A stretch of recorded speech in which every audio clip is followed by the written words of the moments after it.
My name is Shakita Jackson, and welcome to Shakita Jackson Enterprise, aka Changemaker Chi. And I am Shakita Jackson. I am the CEO and founder of Shakita Jackson Enterprise, which is a social impact agency located in Prince George's County, where our goal is to disrupt poverty to empower communities. And also, please want to just make a quick shout out or announcement to follow our podcast, which is Energized Impact. You can check the link down below just to stay up to date on different types of topics that we have. And also, we'll be having guest speakers and really elevating everyday voices in our community. So, really excited about that journey and can't wait to see how it goes. All right, you guys, this month has just been unique.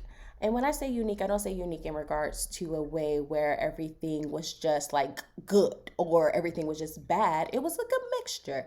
We started out this week very, very, very, very strong.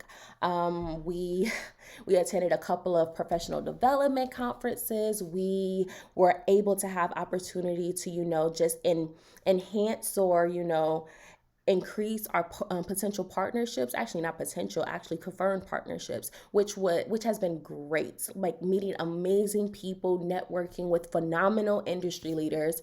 We were able to attend the Dr. Nancy Leadership something. It was located in Towson University. It was a free one-day event and just got to meet some really cool industry leaders and also understanding the importance of culture being accepted and appreciated and understood in the workplace. I thought that was a very unique workshop, leadership training. And despite the fact that, it was white women who led it, they were very intentional. So I can appreciate that because normally when I go into workshops, I'm like a little uncomfortable because I'm like, you're talking about topics that, can be a little offensive if you can't really relate to that.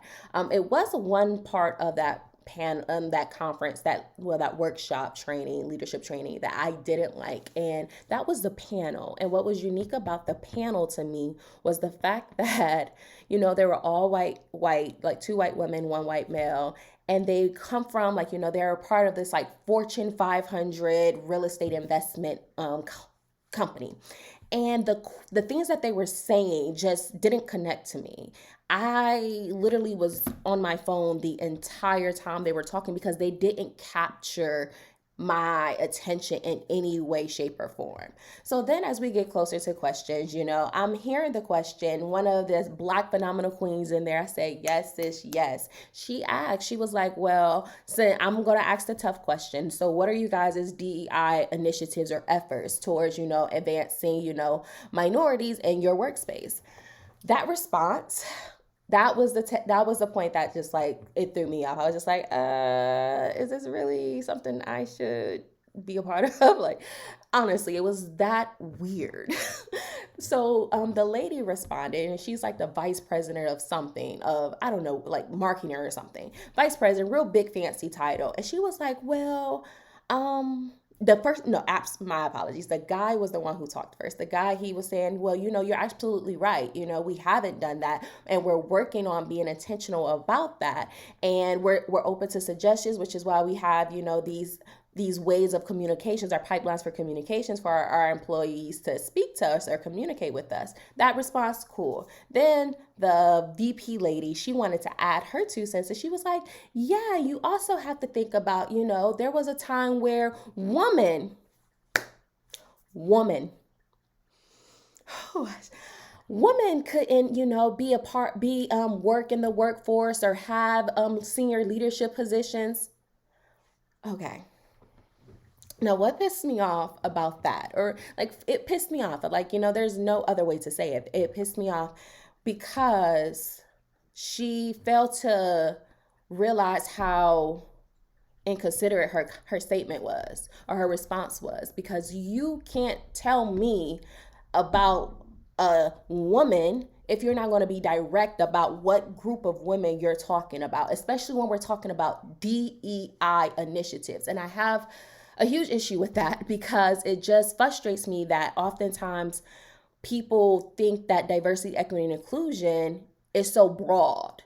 That's why I prefer to go by racial equity, diversity, and inclusion because it's more specific, or racial diversity, equity, and inclusion. Like, I prefer to go that route because if you just go with that DEI route, it gets too broad. You'll see, like, those corporations or organizations that say, oh, we have minorities, that you go on there and you see a white woman now, or you see a white man. Now, they may have, and also this is something to understand too. When it comes down to diversity, they don't want us to know this. When it comes down to diversity, what they consider in the federal government in regards to the EEO, or the Equal Employment Opportunity Act, that's available, is that diversity can include, like, income status. It can include demographic status. It can include all of those tiny, tiny, tiny loopholes.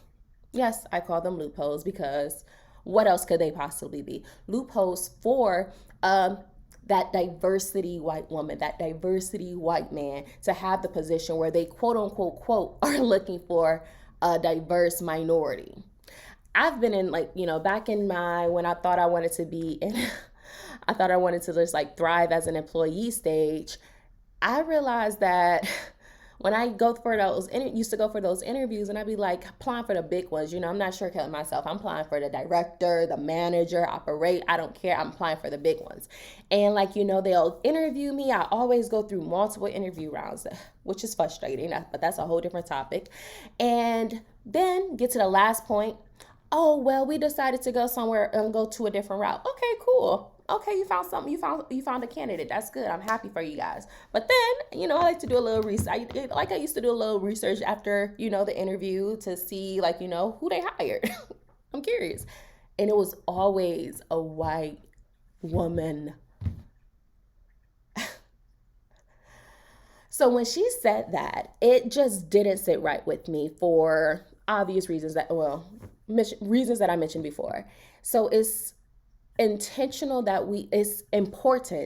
that we're intentional with our responses. It's important that we understand what the question is being asked. And that was the one thing that threw me off about that leadership conference. But throughout the rest of the month, this month has been really, really, really great. We were able to start the Entrepreneurial Network Co., where we're going to have some upcoming happy hours. So definitely be on the lookout for that. I am so excited about that. We have a bunch of things coming up. And we're also protesting Prince George's County parks. That is a interesting story. So Prince George's County,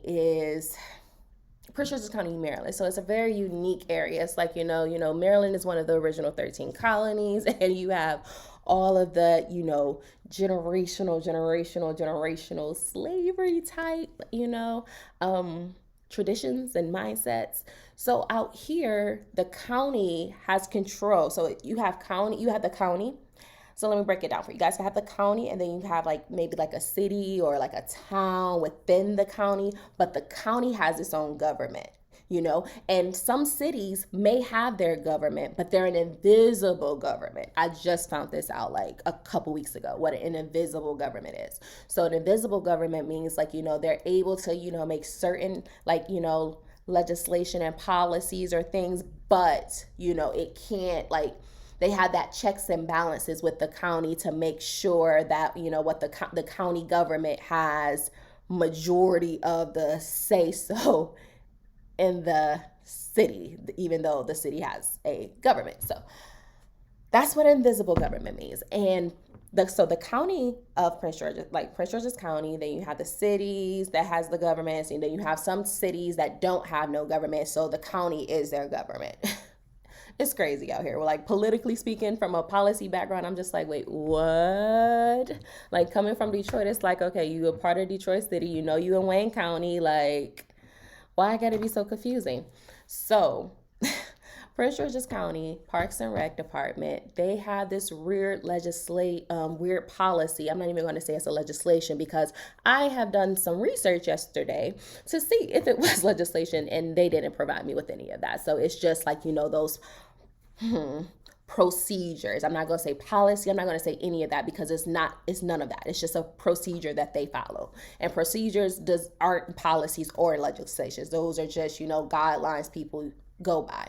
So the procedures that they have is very, very, very, very, very restrictive for, like, county residents to be able to utilize and access the park. And when I say utilize and access the park, being able to, like, host events without, having all of these restrictions. Like, you can't have loud music, you can't have moon bounces, you can't do, like, it's just so many things you can't do. Everything has to go through the county, the park, that Parks and Rec department, which is so frustrating, because coming from, Detroit and going to school in different states, like, you could utilize the park. And even in DC is Maryland's next door neighbor. You can go to the freaking park. I have hosted so many events at the park, didn't have no issue. No issue. But Maryland, specifically Prince George's County, is a little different. So we are currently in the process of just, getting people to sign our petition to reclaim our park access. Like, we want to be able to utilize the park. We shouldn't have, county residents shouldn't have to freaking, like, be on a back burner due to the county, like, events and initiatives that they're wanting to throw, especially when they consider themselves to be a people's county. That's the thing that really just frustrates me, and it constantly shows the dysfunctional hierarchy in this community, because you cannot call yourself the people's county when you're over here restricting your county residents, your people, from accessing and utilizing stuff that they pay for with their tax dollars.